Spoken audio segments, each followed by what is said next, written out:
हमारे भ्राता जी के द्वारा अभी हम सुनते हैं भ्राता जी को।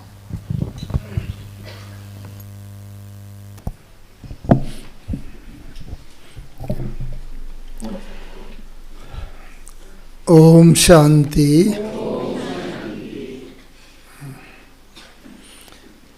सबसे पहले तो सभी मधुबन निवासियों की तरफ से, अव्यक्त बाप दादा की तरफ से, दादियों की तरफ से, वरिष्ठ दादाओं की तरफ से और सभी मधुबन की जितनी भुजाएं हैं, चाहे शांति स्तंभ हो अथवा शांतिवन, ज्ञान सरोवर, ग्लोबल आदि, सबकी तरफ से बहुत बहुत बहुत आप सबको याद प्यार और शिव जयंती की शुभकामनाएं। ओम शांति।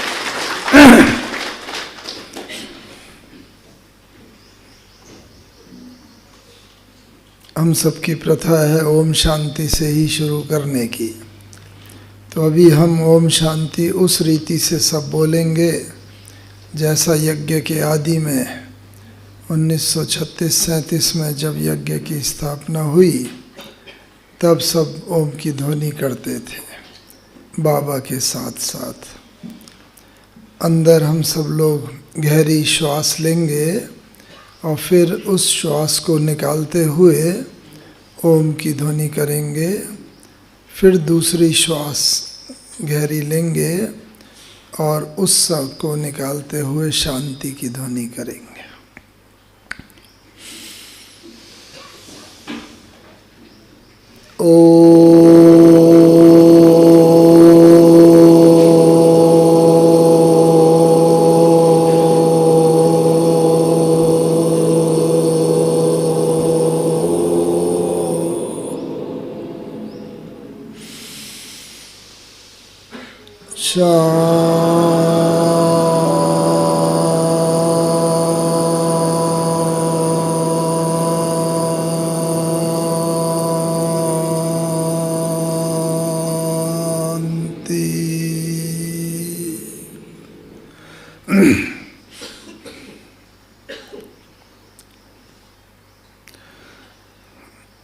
कल जब से आए हैं तो देखा शिवरात्रि की, शिव जयंती की रिमझिम सब तरफ तो लगी पड़ी है, लेकिन यहाँ पर सेवा केंद्र पर भी विशेष बाबा की जयंती, सो आप सबकी, हम सबकी जयंती, उसकी रिमझिम देखी।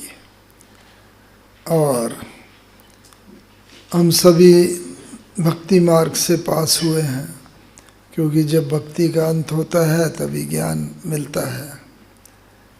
तो भक्ति में अनेक रीति रस्म है, उसमें एक विशेष करके व्रत भी रखते हैं, उपवास भी रखते हैं। तो बाबा ने उसका रहस्य हम बच्चों को बताया है। जो भी रस्म निकली हैं वो सब हम संगम युगी ब्राह्मणों के जीवन की धारणाओं से निकली हुई हैं। तो संगम युग में हम बच्चों को जैसे व्रत में भक्ति मार्ग में दृढ़ता रहती है, भाई आज उपवास है, भोजन नहीं करना है या नमक नहीं खाना है, जिस चीज़ का भी जब भी उपवास करते हैं तो बाबा ने कहा है जितना बड़ा ऊंचा भक्त उतनी ही ऊंची ज्ञानी आत्मा, ब्राह्मण आत्मा, और उतना ही ऊंचा सतयुग में पद। कितना सहज बाबा ने बताया है। तो हम सब भी पुरानी आत्माएं हैं, तो और सतयुगी पद को पक्का करने के लिए बाबा ने बताया है व्रत में जैसे दृढ़ता होती है, व्रत से ही वृत्ति शब्द निकला है। और वर्तमान समय हम ब्राह्मणों के जीवन में बाबा ने वृत्ति का बहुत बहुत महत्व बताया है। हम सब जानते हैं पहले दिन से ही जब कोर्स कराया जाता है, मन बुद्धि संस्कार ये आत्मा के 3 अंग हैं, लेकिन मन से भी जो अति सूक्ष्म है वो है वृत्ति। और वर्तमान समय के मुताबिक जो बाबा हमें पुरुषार्थ करने की प्रेरणा दे रहे हैं, तो वो पुरुषार्थ है, उसका एक बाबा ने आज की मुरली में झलक भी दिखाई है, एक शब्द में। कौन सा शब्द आज बाबा ने बार बार रिपीट किया है? संग। तो संग जो है जितना हमारा स्ट्रॉन्ग होगा, पवित्र होगा, वो हमारे जीवन की आंतरिक धारणा बन जाएगी। तो वृत्ति अर्थात मन तो एक कॉन्शियस माइंड है, चैतन्य मन। हम सब जानते हैं अभी चैतन्य रूप से हम सब लोग बोल रहे हैं, सुन रहे हैं, जीवन में अंदर उतार रहे हैं। लेकिन जो सब कॉन्शियस माइंड, अर्थ चेतन मन जैसे बहुत बहुत शक्तिशाली होता है, चैतन्य मन से कई गुना। तो वृत्ति जो है अभी हमें बहुत स्ट्रॉन्ग करनी है, सबकॉन्शियस माइंड। और वृत्ति होती है जितना कोई चीज़ को हम अंदर में सुन के उतारते चलते हैं। बाबा ने बताया है वृत्ति जितनी हमारी शुद्ध होती जाती है, आज भी बाबा ने जैसे संघ का बताया ना, तो सबसे बड़ा संघ कौन सा है? कौन सा है संघ? बाबा का है, लेकिन हम सबके जीवन में सबसे बड़ा संघ अपने शरीर का 24 घंटा साथ में रहता है आत्मा के। तो इसीलिए बाबा ने कहा है शरीर से भी उपराम रहना है। तो जैसा बहन जी परिचय दे रहे थे, 1961 के अंत में 62 के प्रारंभ में ज्ञान में आना हुआ। तब बहुत यंग थे, पढ़ाई करते थे, तो अक्सर बाबा कहा करते थे, देखो बच्चे, बाबा ब्रह्मा बाबा के साथ रहने का काफ़ी सौभाग्य मिला 62 से लेकर 69 तक। तो बाबा कहा करते थे, ये जानी जाननहार नहीं है, ब्रह्मा बाबा भी तुम्हारी तरह है। लेकिन तब हम देखते थे वास्तव में बाबा से मिलते थे, और स्थूल रीति से तो बाबा के पास जाते थे, बाबा आओ बच्चे, आओ आओ मीठे बच्चे, ऐसे करके बाबा हाथ फैला देते थे, और हम सब लोग चुंबक की तरह, बस चुंबक की तरफ जैसे लोहे का आकर्षण होता है, खींचते हुए चले जाते थे। बाबा की बाह में समा के वो अतीन्द्रिय सुख का अनुभव करते थे। लेकिन ब्यूटी क्या होती थी, पहली बार भी चाहे मिलते थे, उतना ज्ञान भी नहीं होता था, अभ्यास की तो बात ही नहीं आत्मा के। लेकिन बाबा का अभ्यास इतना किया हुआ था कि बाबा की बाह में गए विदेही हो जाते थे, तुरंत अशरीरी हो जाते थे। और बस वो अशरीरीपन का अभ्यास जो है वो तो एक अजब ही होता है, क्योंकि भक्ति मार्ग में, लौकिक जीवन में कोई अभ्यास की बात ही नहीं उसका अनुभव की। लेकिन बाबा की बाह में आके थोड़े समय के लिए भी चाहे अशरीरीपन का अभ्यास, स्थिति वैसी हो जाती थी। फिर क्या करते थे बाबा, क्योंकि पार्टी होती थी 2-4, तब तो 8-10 की पार्टी बहुत बड़ी मानी जाती थी, तो बाबा ऐसे थपथपाते, हाँ बच्चे आओ आओ बच्चे, ऐसे करके बाबा जैसे नीचे उतारते थे। कोई ध्यान में नहीं जाते थे, लेकिन अशरीरी हो जाते थे फिर शरीर में आने का जैसे अभ्यास। इतनी बाबा में शक्ति थी, अभ्यास किया हुआ था।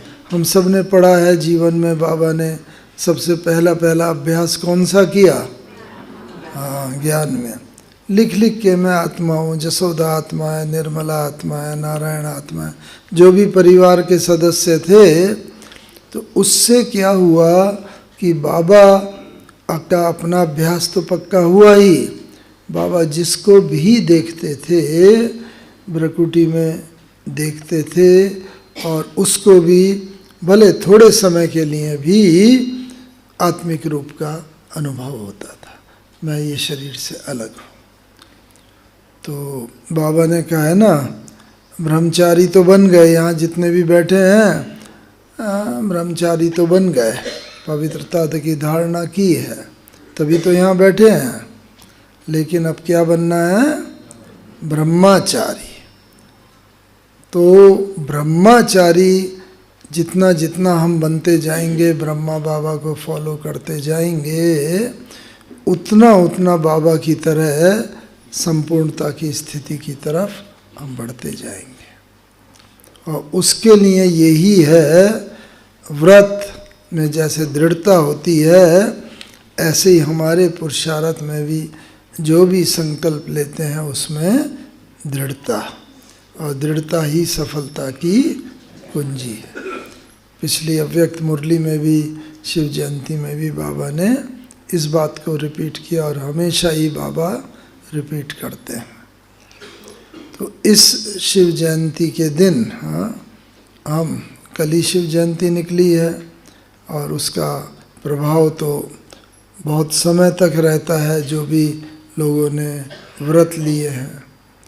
तो पहली तो हम एक दृढ़ता का संकल्प करें। इतने जब से हम लोग ज्ञान में आए हैं तब से जीवन में धारणाएं की हैं, पवित्र जीवन, खान पान की शुद्धि, बाहर संग की शुद्धि, बहुत काफ़ी धारणाएं करी हैं। लेकिन हम अंदर झांक के देखेंगे तो कहीं दिखेगा ये धारणा भी हो गई, ये भी है ये, लेकिन ये धारणा अभी तक भी पूरी नहीं है। हर एक का अपना अपना है। तो जब कोई धारणा अगर पूरी नहीं है तो जरूर उसके पुरुषार्थ में धारण करने में कहीं ना कहीं हमारे अंदर कुछ वीकनेस है, कमजोरी है, तभी वो धारणा पूरी नहीं हुई। तो एक तो बाबा के कमरे में बैठ के संकल्प भी करें, बाबा अभी तक तो मैंने इस धारणा को भी धारण करने का पूरा प्रयास किया है, लेकिन मुझे ऐसा प्रतीत होता है कि ये धारणा अभी तक नहीं। पुराने संस्कार सडनली जागृत हो जाते हैं। हम समझते हैं क्रोध के संस्कार पर विजय प्राप्त कर ली, काफ़ी हद तक करीबी होगी। क्रोध है, अहंकार है, ईर्ष्या है, लोभ है, मोह आदि आदि। लेकिन उसके साथ साथ एकदम सडनली कभी कोई परिस्थिति आई, वो संस्कार जागृत हो जाता है तुरंत उसमें। तो हर एक जानते हैं अपने को। तो इसीलिए बाबा अब मेरे साथ साथ, और उसकी विधि बाबा ने बताई है। क्या बताई है? बाबा ने कुछ शब्द दिए, बाबा मेरे साथी आओ, जब कभी ऐसी परिस्थिति कोई आए तो मेरे साथी मेरे बाबा आओ, मुझे मदद करो, मुझे इस समस्या से, परिस्थिति से निकालो। अंदर से, दिल से हम जितना अनुभव करते हैं, तो मेरा तो 62 वर्ष का ज्ञान का ये अनुभव है। बस बाबा तो बैठा ही रहता है, हमारे आवाहन करने की देरी हुई और तुरंत बाबा उस परिस्थिति से हमें निकाल लेता है। किसी व्यक्ति के द्वारा कोई व्यक्ति भेज देगा, कोई साधन ऐसा दे देगा, ऐसी स्थिति हो जाएगी कि हमारी स्वस्थिति उस परिस्थिति पर विजय प्राप्त कर लेगी। हमारा ज्ञान प्रैक्टिकल है, बहुत योग का प्रयोग करने की आवश्यकता है। ये प्रयोग जितना हम अधिक करेंगे उतना हमें एकदम तुरंत परिस्थिति आई बाबा याद आ जाएगा। तो उसके लिए बाबा ने बताया हुआ है, बहुत अच्छी बात बाबा ने बताई है कि बाबा के पास हर बच्चे का टीवी सेट है। वतन में, अब वतन में तो कोई इतना जगह की आवश्यकता नहीं है, बाबा का तो हर चीज़ सूक्ष्म ही होता है। वो सब ब्राह्मण बच्चों के टीवी सेट है, ऑफ रहते हैं। लेकिन जब कभी कोई भी ब्राह्मण किसी भी परिस्थिति में से पास हो रहा होता है, कोई कमजोरी के वशीभूत होता है, तो क्या होता है, उसका टीवी ऑन हो जाता है। क्योंकि ब्राह्मण के मन में कोई भी कमजोरी आई, अभी मन में ही है, कुछ वाचा कर्मणा में चाहे नहीं भी आई है, लेकिन संकल्प में आई है तो जरूर कभी ना कभी वाचा कर्मणा में आई जाएगी जल्दी ही। इसीलिए उसका टीवी सेट ऑन होता है। अब 10 टीवी सेट रखे हैं और एक अगर ऑन है तो तुरंत उधर ध्यान जाएगा। तो बाबा का ध्यान तुरंत उस बच्चे के टीवी सेट की तरफ जाता है और बाबा देखता है, अच्छा फलाना बच्चा इस समय इस कमजोरी के वशीभूत है। फिर बाबा क्या करता है, बाबा उसे सकाश देता है, शक्ति देता है। अब बाबा तो शक्ति दे रहा है, लेकिन बच्चे 2 प्रकार के हैं। कुछ तो एकदम उस शक्ति को कैच करके बस अपने अंदर से उस कमजोरी को निकालने का अभ्यास करते हैं और तुरंत सफल हो जाते हैं। क्यों? क्योंकि शक्ति सर्वशक्तिवान की है, बाबा शक्ति दे रहा है, इस कारण से सफल हो जाते हैं। कुछ बच्चे थोड़ा केयरलेस होते हैं, वो एंगेज होते हैं लौकिक काम में, मोबाइल में है, कोई लौकिक बातों में एंगेज हैं। तो बाबा तो सकाश दे रहा है, ट्रांसमीटर तो शक्तिशाली है, लेकिन हम बच्चे अगर शक्तिशाली नहीं हैं तो उस शक्ति को ग्रहण कैच नहीं कर पाते।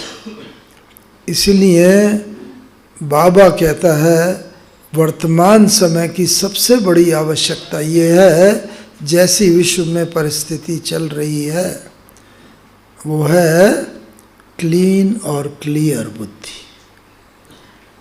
जितनी हमारी बुद्धि क्लीन और क्लियर होगी तो बाबा कुछ भी टचिंग कराएगा, हम तुरंत उसको कैच करके उस पर अमल करके उस परिस्थिति से हार नहीं खा सकते। क्यों? क्योंकि सर्वशक्तिवान की शक्ति आ रही है, हमने कैच कर ली है और हम तुरंत ही उससे पार हो जाएंगे। इसीलिए बाबा ने कहा है वर्तमान समय कौन सी विशेष शक्ति की आवश्यकता है। बच्चों में समय के प्रमाण बाबा हमेशा सावधान करता रहता है। इस समय ये बच्चा भी होता है, जब 2री, 4थी, 6ठी क्लास में होगा तो उसका लेवल पढ़ाई का एक होगा।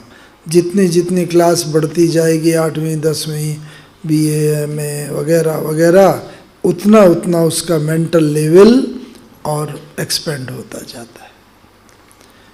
तो हमें समय के साथ साथ बाबा की मुरली का अध्ययन और अभ्यास, मुरली सुनते वक्त बड़ी अच्छी लगती है, वाह बाबा ने कितनी अच्छी मुरली चलाई। तो अभी रिवाइज कोर्स चल रहा है तो भी कई बार सुनी है मुरली, फिर भी जब भी बाबा की मुरली सुनो कुछ ना कुछ नवीनता लगती है। तो इसलिए अभी एक ये देखना है कि हमें अपनी जो मेन शक्ति है, एक वो देखनी है निर्णय शक्ति और परख शक्ति। वो हमें शार्प करनी है। हम सब पे निर्णय शक्ति परख शक्ति है। लौकिक दुनिया में रहते हैं, परिवार में, गृहस्थी में, नौकरी धंधे में निर्णय करते ही हैं, परखते ही हैं, तभी तो जीवन में बढ़ रहे हैं। लेकिन निर्णय शक्ति परख शक्ति के लिए, उसमें डिविनिटी लाने के लिए, दिव्यता लाने के लिए क्या आवश्यक है? सबसे बड़ी एकाग्रता। इसीलिए पिछला पूरा मास, ये ही मास एकांत एकाग्रता का अभ्यास। तो अभी अपने को चेक करेंगे और आप सब अनुभव करेंगे ये। भले हम 10, 20, 25, 40, 50 साल से ज्ञान में चल रहे हैं, लेकिन एकाग्रता में यहाँ आके बैठे, लाल लाइट भी जल गई, गीत भी बज गया, संदली पर बहन भी हो बैठ गए, दृष्टि भी दे रहे हैं, लेकिन मन सारा दिन जहाँ पर रहा है, बुद्धि बार बार वहाँ पर चली जाएगी। आधा घंटे बैठे योग में बहुत कमी होता होगा। मुझे ही इतने 60 साल हो गए और 2-3 साल पहले तक ऐसा अनुभव होता नहीं था कि पूरा बुद्धि की एकाग्रता हो गई। लेकिन जब से मधुबन में आके संदली पर बैठ करके सुबह और शाम योग कराने का, अभ्यास करने का चांस मिला है, तो देखा है एकाग्रता की शक्ति बढ़ते बढ़ते बहुत 30 मिनट में लगभग 25 से अधिक समय तक तो एकाग्रता की अभ्यास करने से ही बुद्धि को शक्ति मिलती है। हम सोचें बाबा ने तो कहा चलते फिरते अभ्यास करते रहो, वो ठीक है, वो डिग्री ऑफ एकाग्रता साधारण श्रेणी की एकाग्रता है। लेकिन जितना बैठ करके अभ्यास के लिए हम समय बढ़ाते जाएंगे, उतना उतना, क्योंकि आगे आने वाले समय में जो परिस्थितियां दुनिया की चल रही हैं, जो न्यूज़ सुनते हैं, जो बाबा ने 3 साक्षात्कार किए थे, एक विश्व का परिवर्तन एटॉमिक वेपन के द्वारा, अणु युद्ध के द्वारा, दूसरा कम्युनल वारफेयर, धर्म युद्ध के द्वारा, तीसरा प्राकृतिक आपदाओं, तीनों ही अपनी चरम सीमा की तरफ बढ़ते चले जा रहे हैं, जो ये इंडिकेशन देता है कि समय बहुत तेजी से निकटता की तरफ आता जा रहा है। तो ऐसे में एकाग्रता बहुत आवश्यक है। तो किसी भी तरीके से करके जब भी घर में भी समय मिले, वहाँ एकाग्रता का अभ्यास करें। जब भी कोई ऐसी हो स्वस्थिति, हमारी परिस्थितियां तो अंत तक आएंगी, लेकिन कोई परिस्थिति से हम हार ना खाएं। तो वो देखेंगे आप, बाबा को हम देखते थे, कई बार बाबा को खांसी आती थी, मुरली चलाते चलाते भी, तो बस बाबा ने के संदली के पास ही, तब तो हिस्ट्री हॉल ही था बाबा के सामने, तो लक्ष्मी नारायण या श्री कृष्ण का चित्र होता था, तो खांसी आती थी, कई बार आँख गीली भी हो जाती थी।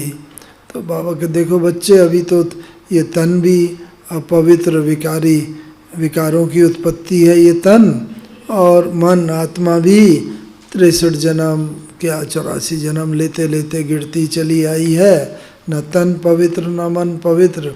लेकिन कल बाबा जाके ऐसा विष्णु कृष्ण बनेगा छोटा। बस बाबा स्वस्थिति को मजबूत करता था, और कल तो बच्चों को भी कोई परिस्थिति आए, स्वस्थिति को मजबूत करके खुशी में आ जाना चाहिए। तो बाबा क्या करता था, घग्गियाँ, ये शब्द है, ओ कल बाबा जाके ऐसा बनेगा, कल विष्णु कृष्ण बनेगा, तन भी पवित्र मन भी, बस।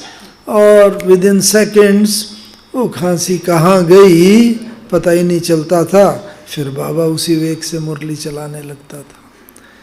तो अपनी परिस्थितियां हमें मालूम है, हर एक की परिस्थिति अलग अलग होती है। तो जब जो परिस्थिति आए उसके लिए मुझे स्वस्थिति कैसे शक्तिशाली बनानी है और परिस्थिति पर किसी भी हालत में विजय पानी है, परिस्थिति से हारना नहीं है। क्योंकि परिस्थिति भी बड़ी शौकीन है, रंगीन है। अब परिस्थितियाँ, माया, विकार, हाँ, उस रीति से नहीं आएंगे जिस रीति से हम लोग समझते हैं। काम विकार कमजोर संकल्प के रूप में क्रोध, अहंकार, ईर्ष्या, मोह, बदले की भावना, ये निगेटिविटी, इनको तो हम पहचान लेते हैं, हाँ ये कमजोर संकल्प आ रहा है। क्योंकि इसके तो अभ्यास ही हैं। अज्ञान काल में भी ईर्ष्या क्या होती है, क्रोध क्या होता है, ये सब। लेकिन अब वो काफ़ी मोहनी रूप में माया आने की संभावना ज़्यादा है।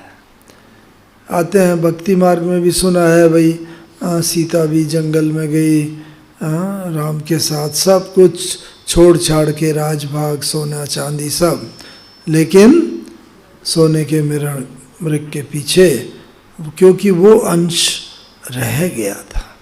तो वो परिस्थिति के अनुसार ज़्यादा जागृत हो गया और इस कारण से फिर उसकी वजह से फिर जिद का संस्कार, राम को जिद की वजह से भेज दिया। राम भी मजबूर होके गए रावण, और वहाँ पर वो पहचान नहीं सके ये, बस जब मारीच को मारा, वो सब इतिहास जानते हैं ना, फिर आवाज़ को पहचान सके। तो अभी इस रीति से आनी है माया, बहुत सुहावने रूप में आएगी। तो इसीलिए माया को परखने, उस मोटे रूप में आए तो हम पहचान ले, हाँ भाई ये आया तो हम बच जाएंगे, लेकिन पता ही नहीं चलेगा। अच्छे और बुरे के बीच में तो हम पहचान लेते हैं, लेकिन अच्छे और बहुत अच्छे के बीच में पहचानना मुश्किल हो जाता है। ये भी अच्छा, ये भी अच्छा, ये भी बाबा ने बताया। इसीलिए अभी क्या बाबा ने बताया है, हाँ, जो ये बताया ना, अंतमति सोगति, तो हमारा पुरुषार्थ ही उस एक सेकंड के लिए हो रहा है जब आत्मा इस शरीर से निकलेगी। उस समय हमारी जो मति होगी, बुद्धि होगी, उसके अनुसार ही पूरा आगे का सारे जन्म सतयुग से लेकर अंत तक होंगे। जैसे गवर्नमेंट जॉब में भी ना क्या होता है, गवर्नमेंट जॉब हो या कोई भी, लास्ट पे ड्रॉन होती है, जो अंतिम तनख्वाह अंतिम दिन जो ड्रॉ करते हैं उसके आधार पर ही सारा CPF और ग्रेजुटी और पेंशन वगैरह सब बनती है, पूरा जीवन भर वो मिलती है। तो ऐसे ही हमारा अंतमति सोगति के आधार पर ही, और वो कब होगा, इसीलिए बाबा ने अचानक और एवर रेडी के साथ एक शब्द और दिया है। कौन सा? बहुत काल। बहुत काल का अभ्यास होगा तब हमें अंत समय भी याद आएगा। तो हम ये ना सोचें कि चलो अभी नहीं है, कोई बात नहीं, अंत समय कर लेंगे, लेकिन नहीं है।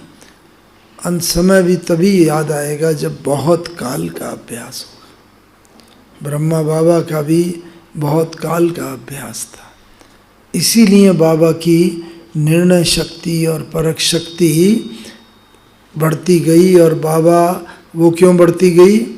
जैसे ही बाबा को ये महसूस हुआ, रे मैंने नौकरी भी, ये धंधा भी छोड़ दिया, सब कुछ, फिर भी मेरा मन भाग रहा है अभी भी। तो बाबा ने क्या किया? बाबा ने मन को पत्र लिखा। वो सब सुना होगा ना, पुराने हैं आप सब लोग। हे मन, हाँ, मैं आत्मा राजा हूँ और तू मेरा मंत्री है, कर्मचारी है, लेकिन तूने मुझे कमज़ोर करके राजा को मन शक्तिशाली हो गया। तेरे कहने पर मैं तेरे पीछे पीछे भागता रहा, जो भक्ति मार्ग में कहते हैं। लेकिन बाबा ने ऐसे ही नहीं छोड़ दिया जो भक्ति में कहते हैं क्या करें, मन बड़ा चंचल है, भाग जाता है। नहीं, इसी तरह बाबा ने बुद्धि को भी पत्र लिखा कि हे बुद्धि, तू भी मन के साथ साथ बहुत शक्तिशाली हो गई और तुम दोनों ने मिलकर मुझ आत्मा राजा को कमज़ोर कर दिया।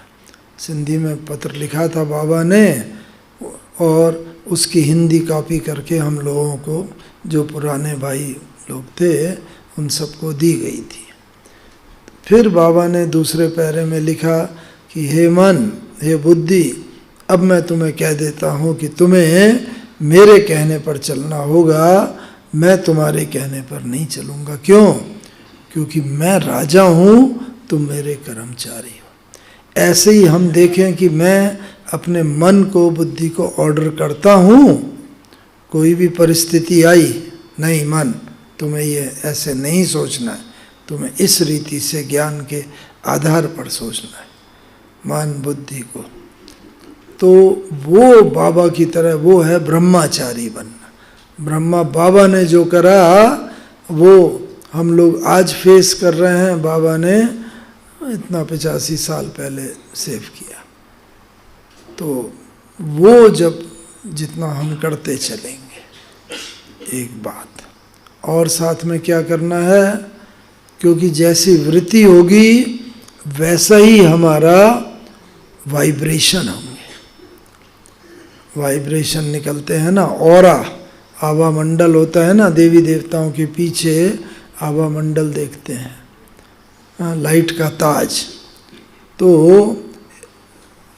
रशिया में एक साइंटिस्ट होके गए हैं, किरलियन करके, किरलियन फोटोग्राफी, उन्होंने ऐसा कैमरा बनाया कि फ़ोटो खींचते हैं तो नॉर्मल कैमरे में तो ये स्थूल चीज़ आ जाती है शरीर, लेकिन उस कैमरे में शरीर के साथ साथ लाइट का ऑरा भी आ जाता है। और वहाँ का नहीं, हमारे हर अंग का ऑरा होता है। ऑरा माने आभा मंडल, उंगली का भी होगा, आँख का, नाक का, कान का, सबका लाइट का होता है। मुझे दुनिया के बहुत देशों में सभी लगभग 5 जो वो है कॉन्टिनेंट्स, उनमें जाने का सौभाग्य मिला। और जब मैं रशिया गया था, ख़ास रशिया के बहन जी के निमंत्रण पर, तो उन्होंने उसको खास बुलाया था क्योंकि ये साइंटिफिक सब्जेक्ट है। किरलियन तो अब नहीं रहा, लेकिन उस इंस्टीट्यूट का जो उस समय डायरेक्टर था, जब कुछ वर्ष पहले, 10-12 वर्ष पहले मैं गया था वहाँ, तो वहाँ पर उसको बुलाया, उसने सारा फोटोग्राफ वगैरह निकाले और उसके बाद उसने कहा मैं इसे स्टडी करूँगा। और उसने 4-5 दिन बाद सब स्टडी करके आया तो जनरल बताया कि मेरे पास दुनिया के सब तरफ के लोग आते हैं, पूरे देश विदेशों के, अमेरिका, रूस, जर्मनी, जापान और सभी विकसित और अर्धविकसित देशों के। तो उनका ऑरा मैं निकालता हूँ और सभी धर्म वाले आते हैं, हिंदू, मुस्लिम, सिख, ईसाई, बौद्धी, जैनी वगैरह। तो सबके ये निकाल करके मैं स्टडी करता हूँ। और मुझे बहुत अच्छी उसने बात बताई कि पूरे दुनिया के सब देश, सब धर्म वालों की जब मैं निकालता हूँ तो मुझे ये बताते हुए बड़ी खुशी होती है। उसने बोला, जो साइंटिस्ट, जो हमारी बीके भी नहीं है, कि जितना अच्छा ऑरा ब्रह्मा कुमारी वालों का होता है उतना किसी का भी नहीं होता। क्यों? क्योंकि बाबा ने कहा है जब विज्ञान भी हमारी आध्यात्मिक बातों को प्रूव करेगा, क्योंकि विज्ञान जो बोल देता है सब मान लेते हैं। विज्ञान ने बोला चंद्रमा पर वो गया, रॉकेट वहाँ उतरा, वहाँ उसने ये करा, गड्ढा किया, सैंपल लिया, तो वैसा का वैसा ही।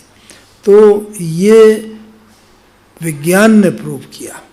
तो विज्ञान जब और ये प्रूव करेगा, कई बातों को अब विज्ञान प्रूव करता जा रहा है, पुनर्जन्म के ऊपर आउट ऑफ बॉडी एक्सपीरियंस जो होते हैं वो आदि आदि, तो दुनिया वाले भी विज्ञान वाले भी काफ़ी हद तक मानते जा रहे हैं। तो विज्ञान अभी उस लेवल पर पहुंच गया है जब वो समझता है, एक समय था जब विज्ञान और आध्यात्मिकता थोड़ा झगड़ा, दोनों में एनाटॉमी कुछ थोड़ा सा फर्क था, बहुत विपरीत थे एक दूसरे के। अब जो है बहुत धीरे धीरे धीरे धीरे निकट आते। तो ऑरा, वृत्ति से हमारा ऑरा बनता है। जितनी हमारी वृत्ति और वृत्ति बनती है तीन चीज़ों से, जो बाबा अभी अंत समय में आ गए हैं, वो जितनी हमारी अंदर की वृत्ति साफ होती जाएगी उतना हमारा चाल, चलन और चेहरा, ये तीन जो है इनमें डिविनिटी प्रत्यक्ष होती चलेगी। मैंने खुद ब्रह्मा बाबा को देखा। बाबा से जब पहले मिलते थे, बाबा पूछते थे, हाँ बच्चे कोई प्रश्न है? हम पूछते थे, बाबा उत्तर देते थे। बाबा पूछते थे कोई प्रश्न, हम लोग बताते थे ये प्रश्न है। लेकिन जितना बाबा धीरे धीरे अव्यक्त होते जा रहे थे, 62 से मिले, 64, 65, 66, 67 के बाद से तो विशेष बाबा का अभ्यास था और मुझे एक विशेष सौभाग्य मिला है। और बाबा से तो मिलने का, बाबा मम्मा से मिलने का तो सौभाग्य है ही, लेकिन अंतिम 2 दिन 17 और 18 जनवरी को मैं, यद्यपि इंजीनियरिंग वो करने के बाद 63 बाबा के कहने पर ही पढ़ाई करने गए, और पढ़ने के बाद बाबा के कहने पर ही आसाम में पोस्टेड थे ONGC में। तो अंत समय में बाबा ने बुला लिया और 17 और 18 जनवरी को हम मधुबन पहुंच गए और बाबा की संपूर्ण कर्मातीत अवस्था देखने का मौका मिला। ये साधारण बात नहीं है। तो वो मैं कुछ शेयर करना चाहता हूँ, क्योंकि हम सबको भी कर्मातीत तो बनना ही है। तो इसीलिए अंतिम 2 दिन जब गए, पहले तो हम लोग बाबा से मिलते थे, पूछते थे, वार्तालाप करते थे। तो अंतिम 2 दिनों में जब बाबा से पूछने के लिए हम गए बाबा के सम्मुख, तो बाबा ने जैसी दृष्टि दी, और दृष्टि दे के बाबा ने कहा, अच्छा बच्चे ये पूछने आए हो, अच्छा ऐसा कर लो, ऐसा हो जाए। हमें कहने की ज़रूरत ही नहीं पड़ी कोई भी कि मैं ये पूछने आया हूँ। बाबा ने तुरंत दृष्टि दी और बस मन के भाव पढ़ के उसका समाधान दे दिया। ऐसा एक बार नहीं हुआ, 17 और 18 जनवरी को लगभग 6 बार ऐसा हुआ। जब भी जाते थे बाबा से व्यक्तिगत बात पूछेंगे, पुरुषार्थ की बात पूछेंगे, कोई जॉब की बात पूछेंगे, आदि आदि, बस बाबा पढ़ के वो बता देते थे। तो ये है मन जीते जगत जीत की स्थिति। तो बाबा की पहले से ही जैसे अभ्यास होता गया, क्यों? क्योंकि बाबा उतना ही एकांतवासी, एकाग्रता, और मुख्य बात यह है जो बाबा कहता है ना, जितना एकाग्रता अगर बढ़ाना चाहते हैं, बाहर का भी एकांत, मन का भी एकांत, साथ ही साथ एकांत के साथ साथ इकोनॉमी। किस चीज़ की इकोनॉमी? समय और संकल्प की इकोनॉमी। वो वेस्ट बिल्कुल ना हो, वो बाबा बढ़ाता गया। और जितना इकोनॉमी के साथ साथ एकानामी जो बाबा ने कहा है, तो ये ज्ञान तो सबको है, लेकिन अभ्यास कितना है हमारा, अब उस पर अटेंशन देते चलें तो बाबा की तरह ना अंत समय में हम ये ऐसी स्थिति में पहुंच जाएंगे कि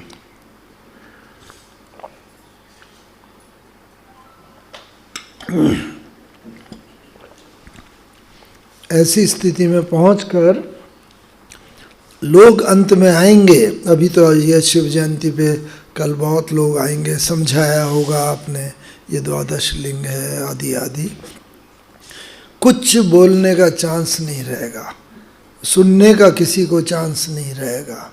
आएंगे हमारे चेहरा और चलन, उनसे ही सारा मैसेज कन्वे हो जाएगा। तो जो पेपर आने वाला होता है, जैसे जब मौसम आने वाला, बरसात का मौसम आने वाला होता है तो छतरी और रेनकोट तैयार कर लेते हैं ना, ऐसे ही अब ये मौसम बिल्कुल आने वाला है। तो एक तो बाबा में ये देखिए, तो उसका अभ्यास हमें करना है, मन जीते जगत जीत। और वो कैसे होगा? मन में से वो ही संकल्प आए जो सिद्ध होने वाले, व्यर्थ खत्म होते जाए। और व्यर्थ खत्म जितना जितना होता जाएगा उतना समर्थी और ज़्यादा होती जाएगी। तो पहली बात ये देखी बाबा। दूसरी बात जो आवश्यकता, क्योंकि हम सबको भी संपूर्ण बनना है ना, तो दूसरी बात हमें ये देखनी है कि हमारा अंत समय में वो ही बात याद आती है, या तो किसी से अति स्नेह हो या किसी से कुछ दुश्मनी वैर का भाव हो, वही व्यक्ति याद आता है प्राण निकलने से पहले। तो अब हमें ये चेक करना है कि न तो मेरा किसी से अति स्नेह हो और वैर भाव तो हो ही नहीं। कबीरदास तक भी बोल के गए कि कबीरा खड़ा बाजार में सबकी मांगे खैर, ना काहू से दोस्ती ना काहू से वैर। तो ऐसी स्थिति होनी चाहिए, प्रेम भाव सबसे हो, लेकिन ऐसा अति प्रेम भी न हो कि कोई बात हो हम जानते हो, हमारे दिल में बार बार आए बस फलाना भाई या फलानी बहन मिले मैं उसे ये बात बोलूं। जिससे बहुत स्नेह होता है उससे बिना शेयर किए हुए रह नहीं सकते। क्लास के बाद भी, क्लास तो इतने हैं, दो चार पाँच के ग्रुप में 5-7 मिनट बात करते हैं, जो बात शेयर करनी होती है, जो निकट होते हैं उनसे वो बात। तो ये चेक करना है, न तो किसी से अति प्रेम हो न किसी से दुश्मनी भाव। दूसरी बात। तीसरी बात, कोई भी काम पेंडिंग ना हो।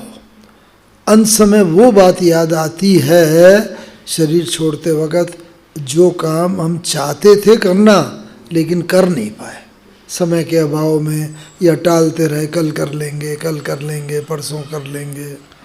नहीं, जो भी शुभ काम करना है उसमें हम देरी न करें, क्योंकि शरीर का तो भरोसा नहीं। और अभी तो अचानक एवर रेडी इतने पार्ट चल रहे हैं। यज्ञ में तो हम सुनते हैं, पूरे विश्व भर से समाचार आते हैं। जरूरी नहीं पूरी पक्की आयु भोग के ही मरे, 40-50 वर्ष 60 वर्ष वाले भी जा रहे हैं। जरूरी नहीं 80-90 हो के ही जाएं, नहीं। तो कोई काम पेंडिंग नहीं रहे। बाबा के भी कुछ काम पेंडिंग रह गए थे, ब्रह्मा बाबा के। जब देखा हमने तो 17-18 जनवरी को, वैसे बाबा पहले तो पत्र लिखा करते थे, इंटरनेट ईमेल नहीं होता था, तो बाबा ने फटाफट ईश्वर दादी को बुला के बोला 18 जनवरी को, बच्ची आज सारे के सारे पत्र के जवाब लिखवा लो। कोई भी बच्चा ये ना कहे कि मैंने पत्र बाबा को लिखा लेकिन बाबा का उत्तर नहीं आया। बाबा ने ये नहीं बताया कि मैं जाने वाला हूँ, लेकिन उत्तर बाबा ने सबके दे दिए, किसी को ये ना रहे। Number 1 pending. दूसरा पेंडिंग काम था, नक्की लेक के पास जो म्यूज़ियम है वहाँ प्रदर्शनी रखी हुई थी, कई दिनों से चल रहा था उस बिल्डिंग को ले लिया जाए, लेकिन उस समय हमारे रिसोर्सेज इतने नहीं थे। लास्ट डे बाबा ने फाइल पर साइन करके बोला, बच्चे उस मकान को ले लो, जाके उसमें सेवा स्थान बनाओ। वो पेंडिंग काम बाबा ने पूरा किया। ये भी बुद्धि की स्वच्छता और निर्मलता है। बाबा को आभास हो गया था अगर हम लोग भी इसी तरह, ये बिल्डिंग गिरी मानो, अर्थक्वेक आया, फ्लड आया, उसमें शरीर छोड़ा तो दुनिया वाले और हमारे में अंतर ही क्या हुआ। हम ब्रह्मा और शिव बाबा के बच्चे, हमें भी आभास होना चाहिए ब्रह्मा बाबा की तरह कि हाँ अब मैं जा रहा हूँ, ये पेंडिंग काम है, इसको मुझे पूरा करना है। बस वो होगा जितनी क्लीन और क्लियर बुद्धि होगी। तो वो तब होगा जब व्यर्थ धीरे धीरे जीरो होता चला जाएगा। और वो कब होगा? जब हमें अंदर, ब्रह्मा बाबा को तो यह फैसिलिटी थी कि संदेशी जाती थी सूक्ष्म वतन में। बाबा कई बार पूछा करते थे उससे, तुम देखना सूक्ष्म वतनवासी ब्रह्मा में और इस ब्रह्मा में क्या अंतर है। तो वो बताती थी आके, बाबा सब शक्ल सूरत तो वही, लेकिन उस ब्रह्मा में तेज बहुत है। तो बाबा वही अपना तेज, पवित्रता, व्यर्थ खत्म, वो बढ़ाने के पुरुषार्थ में लग जाता था। तो हमें भी, हम कैसे करें? न तो संदेशी का फैसिलिटी, न सूक्ष्म वतन, हमें ये फैसिलिटी है अपने अंदर जाने की। जब भी कोई आए, हाँ बस ऐसी बात हो, हाँ एक व्यक्ति बड़ा अशांत था, अशांत, गुरुजी के पास गया सत्संग में, शांति मिलने लगी। वो सुन रहा था, तभी एकदम भूचाल आया, अर्थक्वेक, जमीन हिली, सब चेले भागे भागे और बाहर निकल के, गुरुजी आओ आओ बाहर आओ, ये छपरा गिर ना जाए जहाँ आप सत्संग कर रहे हो। सब चेले भाग गए, गुरुजी वहीं के वहीं बैठे रहे। सुना होगा। तो बहुत गुरुजी को बुलाते रहे। फिर जब थोड़ी देर बाद भूचाल शांत हो गया, सब आए, तो उन्होंने बोला, अरे गुरुजी आपको भय नहीं लगा?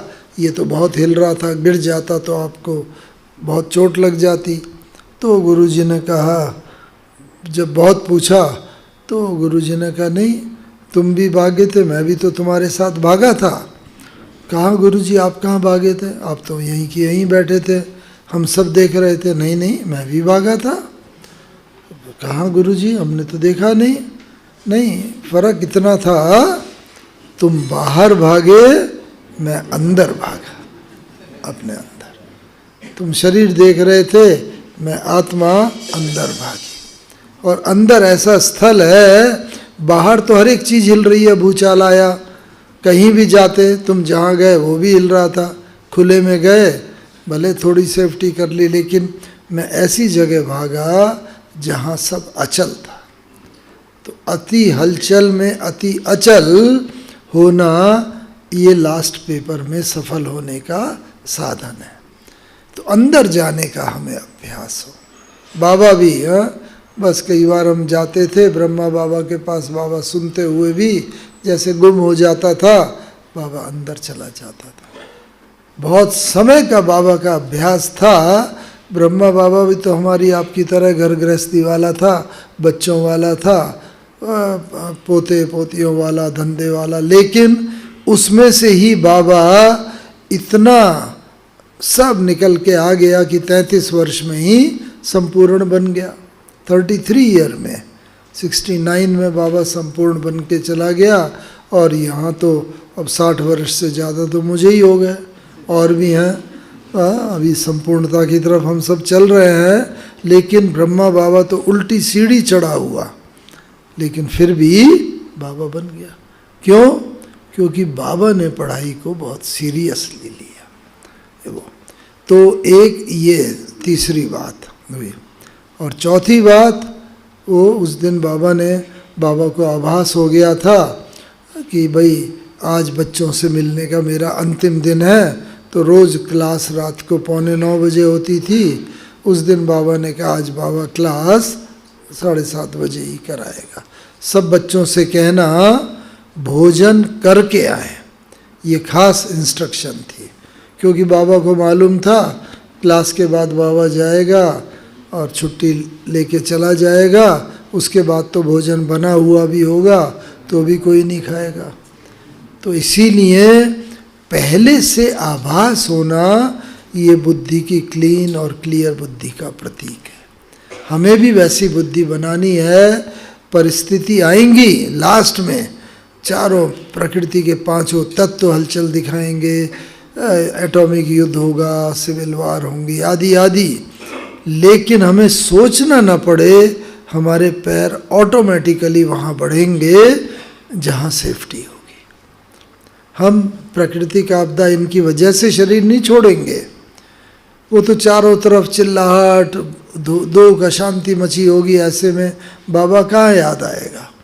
पहले से ही हमें याद आ जाएगा, हम सेफ्टी की तरफ बढ़ के चले जाएंगे। ये बाबा ने हमें फैसिलिटी दी है, लेकिन उसके लिए बस हमें अपनी बुद्धि को क्लीन और क्लियर बनाना है। तो चौथा, बाबा ने अंतिम दिन मुरली चलाई। बाबा बस मुरली चला रहे थे और मुरली चलाते चलाते मैं भी सामने बैठा हुआ था। तो बस मेरा सौभाग्य, परम सौभाग्य था कि बस मेरे मन में एक संकल्प आया कि बाबा कुछ बोले। एक सेकंड के लिए संकल्प आया मेरे लिए, मेरे पुरुषार्थ और बढ़ाने के लिए।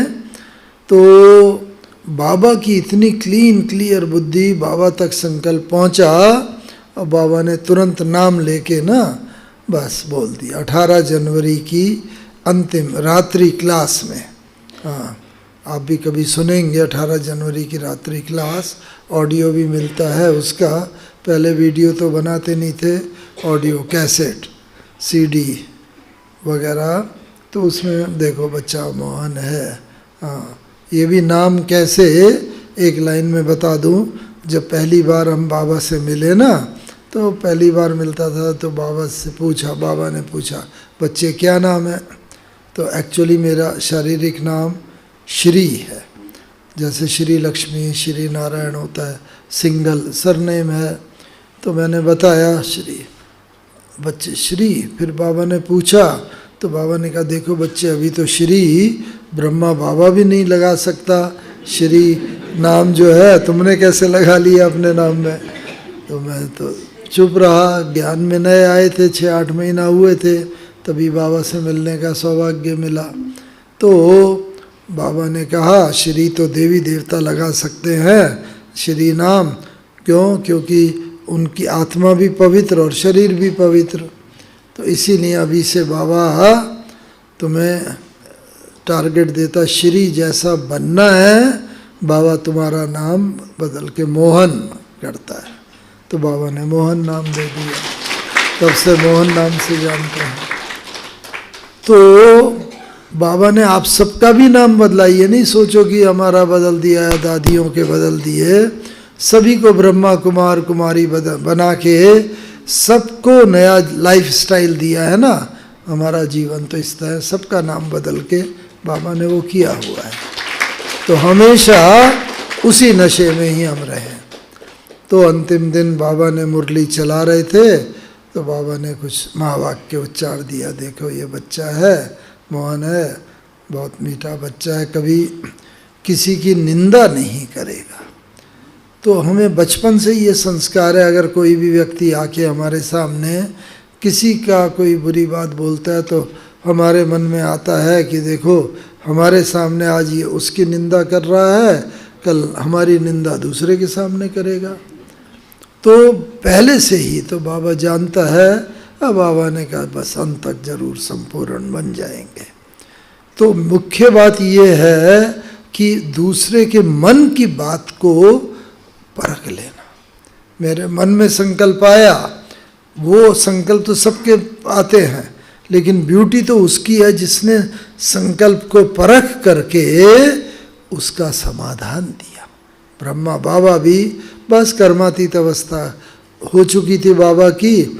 और दूसरी बात, वैसे सर्दी के दिन थे, जनवरी का महीना था, बाबा की आयु भी 93 ईयर्स, लेकिन उस दिन बाबा की 18 जनवरी की मुरली सुनो, न बाबा को एक बार भी खांसी आई, न गला साफ करने की ज़रूरत पड़ी, जो इस बात का प्रतीक है कि कर्म भोग के ऊपर योग बल ने संपूर्ण विजय प्राप्त कर ली थी।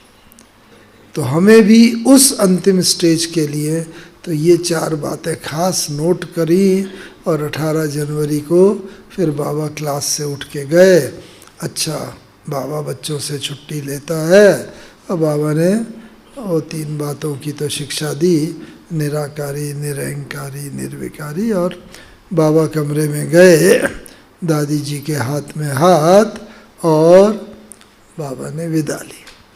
हमें भी वो दृश्य बैक साइड से देखने का मौका मिला। कैसे कि बाबा ने एक दिन पहले 17 जनवरी की रात्रि क्लास में बोला था, बच्चे जब यहाँ आते हैं, बेहद में आते हैं, तो क्लास के बाद ऊपर टहलना चाहिए। हॉल है, छोटा हॉल था, तो क्लास जल्दी हो गई थी, तो हम ऊपर टहल रहे थे। तो इतनी देर में नीचे देखा, जमुना प्रसाद भाई एक भाई हैं, साइकिल पर बड़ी तेज़ी से जा रहे हैं, रात को लगभग 9 साढ़े 9 बजे। तो मैंने कहा कि भाई कहाँ जा रहे हो इस वक्त रात को? ऊपर से ही पूछा। तो उन्होंने कहा दादी भेज रही हैं डॉक्टर को बुलाने, क्योंकि लगता है बाबा की तबीयत ठीक नहीं है, तो मैं डॉक्टर को बुलाने जा रहा हूँ। तो वो साइकिल पर गए, तो हम भी ऊपर से नीचे उतर के आए। जहाँ अभी बाबा का कमरा है, पहले इधर से एंट्री नहीं थी, बाबा की एंट्री उस कमरे की बैक साइड से थी, अभी भी है बैक साइड से भी। तो उधर से हम लोग गए, तो हमने देखा बाबा तो पूरा दिखाई नहीं दिए, चारपाई पर बैठे थे, दादी जी सामने खड़ी थी, और बस जैसे बाबा दादी जी के हाथ में हाथ, नैन मुलाकात करके शक्ति, अब हम अंदर तो नहीं गए, बाहर से ही दृश्य देख के बाहर से चले आए। फिर तो बाद में तो इतिहास बन गया, सब जानते हैं। बाबा ने शरीर छोड़ा, डॉक्टर आया। लेकिन ब्यूटी ये है कि बाबा ने शरीर छोड़ा 18 की रात को, 18 जनवरी को। तो 18 की पूरी रात शरीर रखा रहा, 19 का सारा दिन, 19 की रात, 20 का सारा दिन, 20 की रात, 21 को दोपहर के बाद बाबा का संस्कार किया गया। लेकिन बाबा का ना चेहरा वैसे ही चमकता, ना कोई इंजेक्शन दिया गया था बाबा को, कुछ नहीं, बिल्कुल वैसा ही, जो इस बात का प्रकृति है कि बाबा ने आत्मा को तो पवित्र बनाया ही था ज्ञान योग बल के पवित्रता के आधार पे, लेकिन शरीर के 5 तत्वों को भी इतना पवित्र, इतना शुद्ध कर लिया था कि लगभग 65-70 घंटे के बाद भी बाबा का शरीर न कोई दुर्गंध आई, न काला पड़ा, और बिल्कुल वैसा ही चमकता रहा। लगता था जैसे बाबा अभी निंद्रा में है। ये है प्रकृति जीत बनने का लक्षण। तो मन जीते जगत जीत तो बनना ही है हमें, लेकिन साथ साथ प्रकृति के बने, 5 तत्वों के बने इस शरीर को भी हमें पवित्र बनाना है। क्योंकि आत्मा और शरीर, इन तत्वों का संबंध पूरे सतयुग से लेकर कलयुग अंत तक चलता ही रहता है। तो इसीलिए कर्मातीत बनने का लक्ष्य हम सबका होना चाहिए। इस अंतिम जन्म में कभी भी हम वर्तमान स्थिति से दुखी ना हो, कंटाले नहीं। बीमारी है, धन का अभाव है, संबंधी के झगड़ा चलता है, आदि आदि नहीं, जो भी है दैट इज़ दी बेस्ट, और मुझे उसमें पुरुषार्थ करना है। कभी भी ये संकल्प ना हो ये शरीर छूटे और अच्छा बने तो सब प्रॉब्लम से मुक्त हो जाएंगे, नहीं, पुरुषार्थ ही नहीं कर सकेंगे कितने वर्षों तक, जब तक बड़े नहीं होते। इसीलिए बाबा जो ये कहता है, परिस्थितियों पर, यहाँ पर आज भी बाबा ने कहा ना, जितना संग हमारा होगा, आयु भी हमारी बढ़ेगी और निरोगी काया भी यहाँ मिलेगी।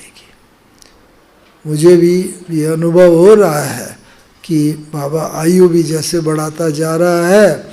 बहुत भाई बहनों को, जितना हम योग करेंगे, योग से आयु बढ़ेगी और निरोगी काया भी। जो जो वर्षों की बीमारियां होंगी, वो बीमारियां भी एकदम खत्म होते होते, कम होते होते खत्म होती जाए। उसका अनुभव नहीं होगा, दर्द होगा लेकिन दर्द की महसूसता ही नहीं होगी।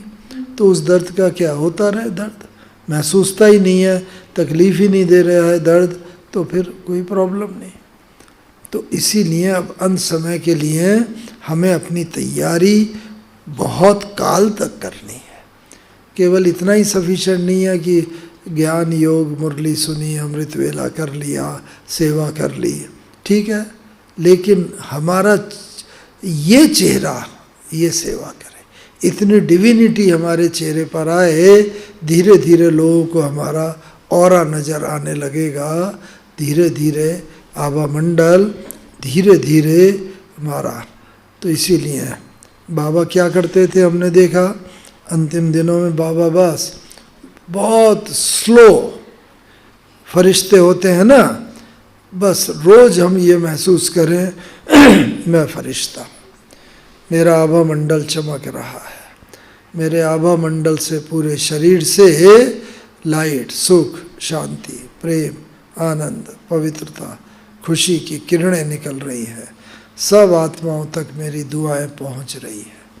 महसूस करें, बाबा कहते हैं रिपीट नहीं करो, महसूस करो। ये महसूस करेंगे जितना जितना हम सृष्टि की समस्त आत्माओं तक हमारी ये किरणें जाएंगी और ये किरणों की वो महसूसता करेंगे। बाबा भी क्लास में आते थे तब तो थोड़े ही लोग होते थे, 15, 20, 25 लोग बैठे, तो बाबा कई बार ये कहते थे आते ही, बाबा सिर्फ इन बच्चों को नहीं देख रहा, सृष्टि की समस्त आत्माएं बाबा के सम्मुख इस समय बैठी हुई है, बाबा सब आत्माओं को दृष्टि दे रहा है। हमेशा विजुअलाइज करो कि सृष्टि की समस्त आत्माओं के सम्मुख मैं हूँ और मैं आत्मा इस तरह। बहुत समय होता जा रहा है, आज वर्किंग डे है, इसीलिए बहुत ये नहीं, लेकिन बाबा की बहुत बहुत, क्योंकि बाबा के साथ रहने का सौभाग्य बहुत मिला, मामा के साथ, तो कभी और यहाँ तो 2-3 तारीख तक है, तो इसीलिए बीच बीच में आप लोगों से कभी मिलते भी रहेंगे सबको। और साकार बाबा अंत समय में भी बस धीरे धीरे बाबा चल रहा है फरिश्तों की तरह। बाबा कुछ तकलीफ़ है क्या? धीरे नहीं बच्चे, फरिश्ते कभी भी दड़ दड़ दड़ करके नहीं चलते, फरिश्ते ऐसे एकदम जल्दी जल्दी खाना नहीं खाते, बिल्कुल धीरे धीरे। बाबा के साथ ब्रह्मा भोजन करते थे हम लोग, बाबा बस अपने हाथ से एक एक बच्चे को पहली गिट्टी खिलाते थे, कितना बड़ा परम सौभाग्य। तो इस तरीके से हम इमेजिन करें ब्रह्मा बाबा के हाथ से मैं ये भोजन कर रहा हूँ, तो बाबा की याद भी रहेगी, और बाबा की याद के साथ साथ जो मन में कोई भी मन भाग जाता है, हम सबका अनुभव है, शुरू में याद करते हैं 1-2 मिनट याद रहती है, फिर मन भाग जाता है, भोजन कितनी देर में ख़त्म हो गया पता ही नहीं चलता। तो इस तरीके से वो बिल्कुल वो ब्रह्मा बाबा की एक एक एक्टिविटी का भी कभी वर्णन करेंगे, कैसे बाबा हाथ पीछे करके धीरे धीरे चला करते थे, दृष्टि दिया करते थे एक एक को। तो सबके बहुत बहुत मधुबन वासियों की एक बार पुनः बहुत याद स्वीकार करें, और जब आप आए मधुबन में, तो मधुबन में हम विश्व कल्याणी में ही रहते हैं, तो वहाँ पर आएंगे विश्व कल्याणी में, तो मुलाकात भी होगी आपसे। और जब भी आएंगे, अभी तो आपका टर्न पूरा हो गया ना महाराष्ट्र का, हाँ, वैसे भी जब कभी भी आना हो कोई भी प्रोग्राम।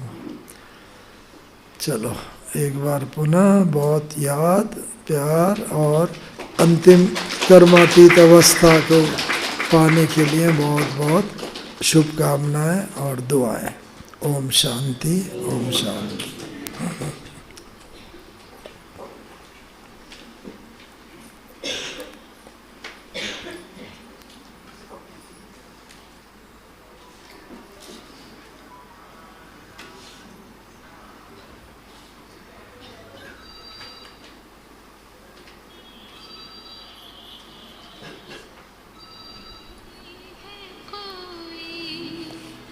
इतना हसीन बाबा तुम सा नहीं है कोई, इतना हसीन बाबा।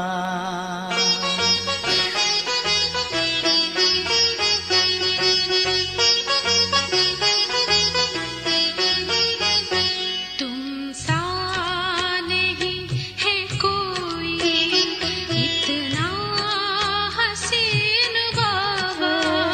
तुमसा नहीं है कोई इतना हसीन बाबा। तेरे प्यार का अनुभव बताए कैसे बाबा। तेरे प्यार का अनुभव बताएं कैसे बाबा। तुमसा नहीं है कोई इतना हसीन बाबा। तुमसा नहीं है कोई इतना हसीन बाबा।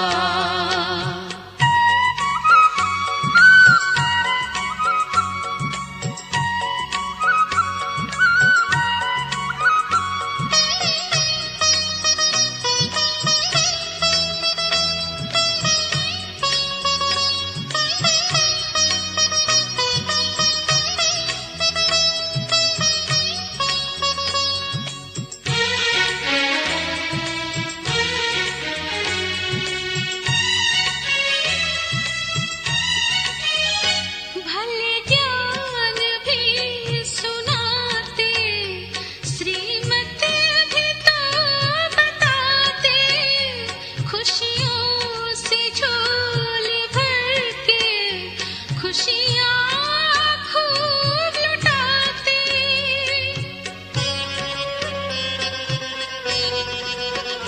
भले ज्ञान भी सुनाते, श्रीमत भी तो बताते, खुशियों से झोली भर के खुशियाँ खूब लुटाते, खुशियाँ खूब लुटाते।